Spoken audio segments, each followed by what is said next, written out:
Sir ఇప్పుడు మనం Daikin remote గురించి తెలుసుకుందాం. ఈ ఎల్లో బటన్ ఉంది కదా సార్, ఇది ఆన్ ఆఫ్ సార్. ఇది పవర్ చిల్ అంటారు. ఒక్కసారి ఫుల్ కూలింగ్ వచ్చింది అనమాట మనకి. ఈ ఫ్యాన్ స్పీడ్ పెంచుకోవడం తగ్గించుకోవటం, లెవెల్స్ పెరుగుతూ ఉంటాయి ఇక్కడ. ఈ టెంపరేచర్ పెంచుకోవడం తగ్గించుకోవటం. ఇది మోడు, ఎప్పుడు ఇట్లా నెంబర్ల మీదే ఉండాలి మనకి. ఇక్కడ చిల్ గుర్తు ఒకటి ఉంటుంది, ఇట్లా ఎప్పుడు ఆన్ ఆఫ్ ఇలాగే ఉండాలి. ఇది ఎకనం, పవర్ చిల్లు ఎకనం రెండు కలిపి లాంగ్ ప్రెస్ చేస్తే చైల్డ్ లాక్ పడుతుంది, అంటే అప్పుడు బట్టలు ఏం పనిచేయవు మనకి. తర్వాత వచ్చేసి కాండో లాంగ్ షాట్, పైకి లేస్తాయి బ్లేడ్లు. ఇంకా డిస్ప్లే అన్న గుడ్ స్లీప్ అన్న ఒకటి లాంగ్ ప్రెస్ చేస్తే మనకి డిస్ప్లే ఆన్ అయింది. ఇంక ఇది డెమో ఇచ్చాడు. ఇక ఈ ఆన్ ఆఫ్ క్యాన్సిల్, ఇప్పుడు రెడ్ బటన్ ఆన్ ఆఫ్ చేసుకున్నప్పుడు క్యాన్సిల్ కొట్టుకోవచ్చు. ఇది డీప్ క్లీను, ఆటోమేటిక్గా అదే క్లీన్ చేసుకుంటుందని ఇచ్చాడు.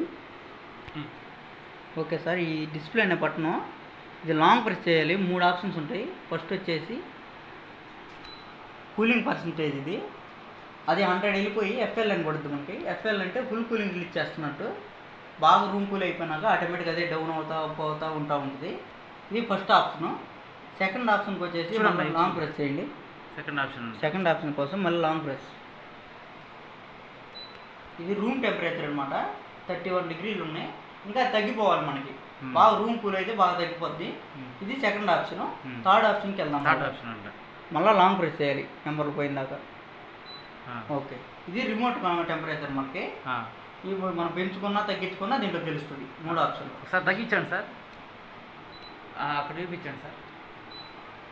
తగ్గుతుంది. ఓ ఇట్స్ మిరాకిల్, తగ్గుతుంది.